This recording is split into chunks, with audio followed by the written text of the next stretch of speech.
Good morning. Denise Dryden out here on Bainbridge Island, bringing you the weekly metaphysical living tips. And we're in an unusual time, so I'm hoping I have a lot more viewers because you're home and you have something to do now, right?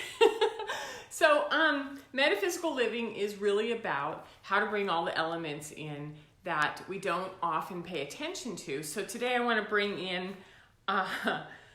what's going on with this virus and all the changes that we're going through. I want to look at the Aries season, and I want to look at the drama triangle and different ways of self-care. And I've got a dish over here that I wanted to share with you that I use right now when things are a little tense. So I'm sort of bringing it all together, right?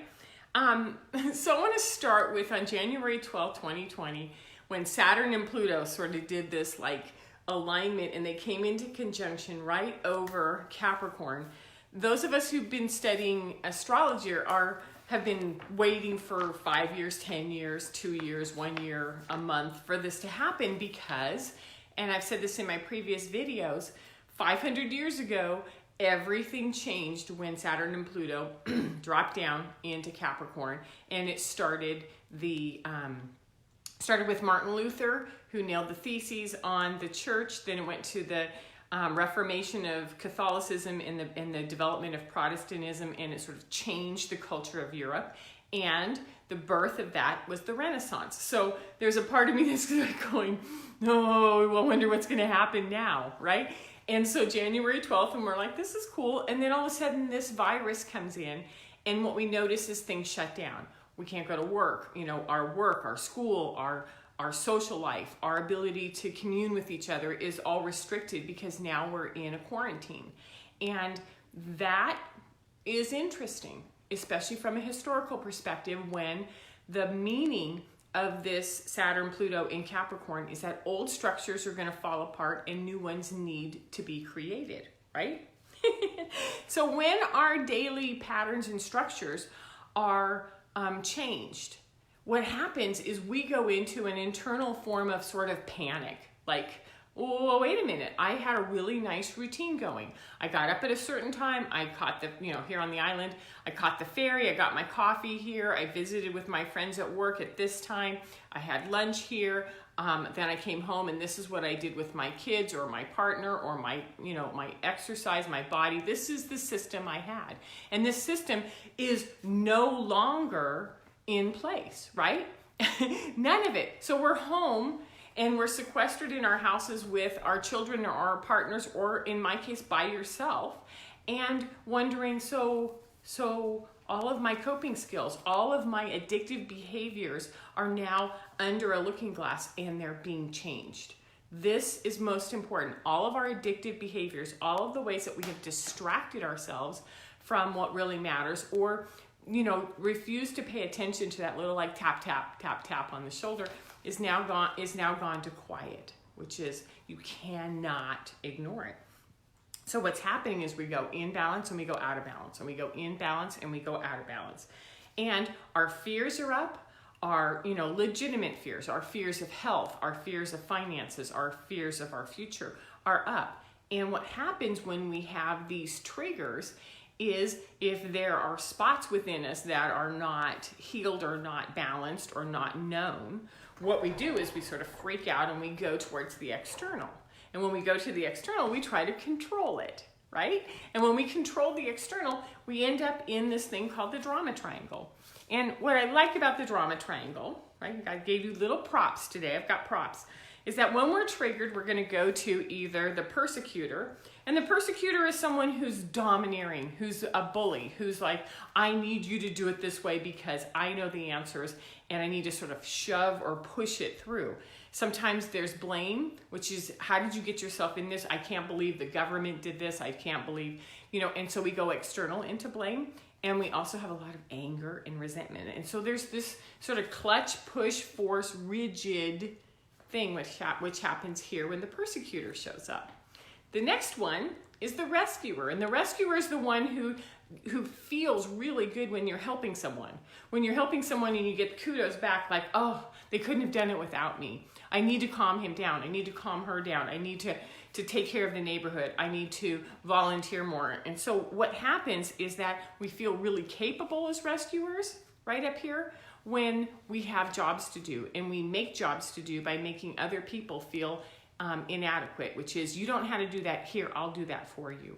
And so we increase a level of helplessness, which is, I don't have any confidence that you know what you're doing, so I need to come in and help you, right? Sound familiar? And then last over here is the victim. And the victim has this hopelessness, this why bother? You know, like, I don't know how to do it. I'm not going to take any action. I'm overwhelmed. I'm going to crawl back, or I'm going to just blame, and I'm going to shoot down everything you say. Go take a shower. No. Why don't you do some exercise? No. And it's sort of like this rebel resistance, but the victim has all this control, because what the victim does is the victim refuses, and the victim gets yelled at by the persecutor and rescued by the rescuer, right? And it's sort of there's misunderstanding, there's hopelessness, there's all this stuff that goes on here with this victim. So the reason I'm talking about the drama triangle is that we at any given time can play any one of these depending on how we're triggered. So an example might be, I can get into a rage about what the state of Washington's doing, or what the island of Bainbridge is doing, or what the government's doing, or how scary the world is, and start to point fingers at, you know, certain people in office, you know, all of the challenges, and I could just become really enraged. And then I can turn around and try to make sure that everybody's calm, including myself, or call my friends, call my children, are you okay, are you okay, and go into rescuer, and then turn around and go, well, I'm gonna be here for weeks or months, I'm gonna run out of money, how am I gonna do this? And we just ping pong back and forth between this all the time, right? It makes sense, huh? Drama triangle. Ugh, the dreaded drama triangle is what a lot of us call it. Okay, so when the persecutor goes into bully mode, or when the rescuer goes into savior mode, or when the victim goes into helpless mode, what happens is, as it jumps around there, we have to find a pathway out. And it's natural, it makes sense. We see this in every movie, we see this in every story. There's always a bad guy, there's always a helpless damsel or child in distress, and there's always the rescuer who tries really hard but doesn't make any progress, right? So the way out of this drama triangle is to feel. To absolutely feel your feelings and go, oh, I'm feeling fear. I'm feeling a lack of control. I'm feeling ganged up on. I'm feeling like my future is at stake. I'm feeling agitation in my body. I'm feeling anger. And it makes sense that once we know what we feel, then we can focus on it, and then we can sort of continue to hold that consciousness like, oh, shoot, I'm really angry. I'm really angry, and I want to make it about somebody else outside of me, or I want to try to control them, or I want to try to keep them from seeing my anger by pretending or being the nice person, or I'm so angry that I'm just going to sit here and drink my cocktails and stew all night. And so the thing is once you realize what your feeling is, the path is to follow that feeling and get out of the drama triangle. We don't want to be in this. We want to be on the outside, managing ourselves from a conscious, focused, aware of who we are. Now, there's another piece that's sort of playing at this a lot, which is we just started into the month of Aries on the 19th. And Aries is this, it's hot, it's heat, it's fire, it's controlled by Mars. Anger comes up when we are hot, when we feel this fire. There's a warrior spirit. I really liked this card. This is the card in the Osho Zen deck of the Emperor. And the Emperor represents Aries, which is sort of like that Celtic, red-haired, fiery, go right after it. So the Emperor is a pioneer. This is someone who builds brand new things. And over here you can see breaks the chains of confinement and kind of comes out. So the fact that we're in all of this at the same time as we're like the heat has been turned up underneath us and we're like agitated and we're ready to go do something, it makes sense. Aries is also the individual. It's about individualism. What do I need to do for myself? How am I going to follow my vision and go where I need to go? Now, the last piece about Aries is that Chiron is going to be in Aries from 2019 to 2027. So for 8 years, almost 8.5, we're going to have this constant pressure on pushing on something that inflames us, something that infuriates us, something that gets us going. And it makes sense that there's going to be a lot of reaction and anger as we lose control. So know that the drama triangle is being fed from the outside and it's being fed from the inside. And our job is to feel it and to navigate through, because our world is changing. It's changing every day, and we have so much to digest and take in. It's almost like, well, today it looks like the virus is spreading. And then the next day, oh, it looks like they might shut the state of Washington down. Then we realize that that's not really possible. However, we're going to quarantine. And then now we have the stay home, don't go outside. I mean, it's like every time something changes, we as a collective go, oh no, what do I do with that, right? So our emotions go back and forth, and our job is to manage those and sort of catch ourselves when we're in anger and turn it into sort of like the challenger, the support, or not the supporter, the coach, or the thriver, which is, well, this is interesting. What do I do with this? How do I move and harness this energy and shift myself out? Because self-care is really critical. This is where we have to manage. We have to become uber self-managers. So self-care is going to be one of the first things that we do, because we're in the big game. This is huge. And we have to train, and we have to prepare, and we have to keep our bodies clean, and we have to know how to do really, really strong self-management. So self-management right now is make sure that you keep yourself hydrated.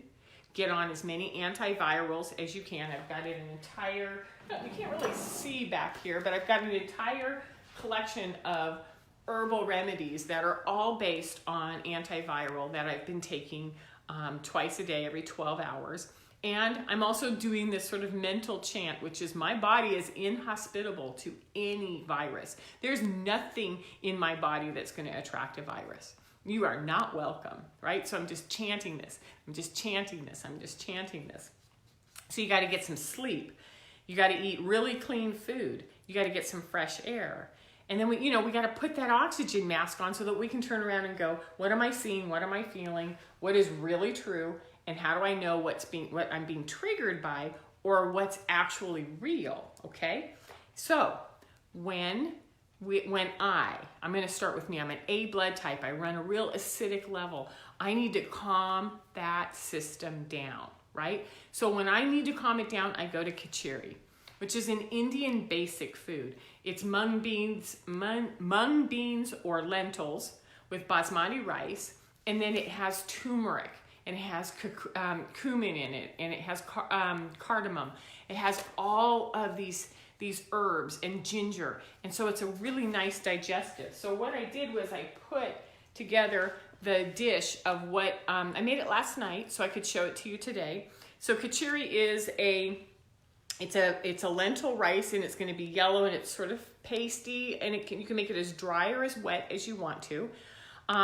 It's anti-inflammatory. It helps your stomach. I put avocados. I put some fresh power greens underneath, chopped them all up, and then squeezed fresh lime over the top. Put some olive oil, and I use olive oil that has an enormous amount of polyphenols in it, so that it has an anti-inflammatory component to it, right? So then I have olive oil, I have salt, I have just a smidge of pepper and fresh avocado. And this is what I do either breakfast or breakfast lunch or breakfast, lunch, and dinner, or pick as many as I can to try to make sure that I'm feeding myself this. And it takes my whole energy system down and makes it so much easier for me to neutralize that fire, that energy, and it supports me from the inside out. So for this week right now, emotionally, I want you to pay attention to how you feel and what you're feeling, when you're feeling, how am I feeling it? Be the observer and start to use those kick-ass observing skills you have.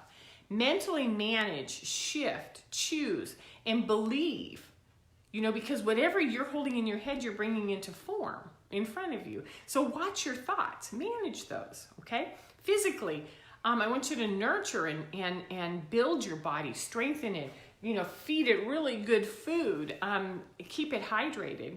And then spiritually, trust. that we are in a tremendous journey going forward, and we don't know where it's going to go. And the way that it comes out on the other end is the way we navigate through it ourselves. So I'm here.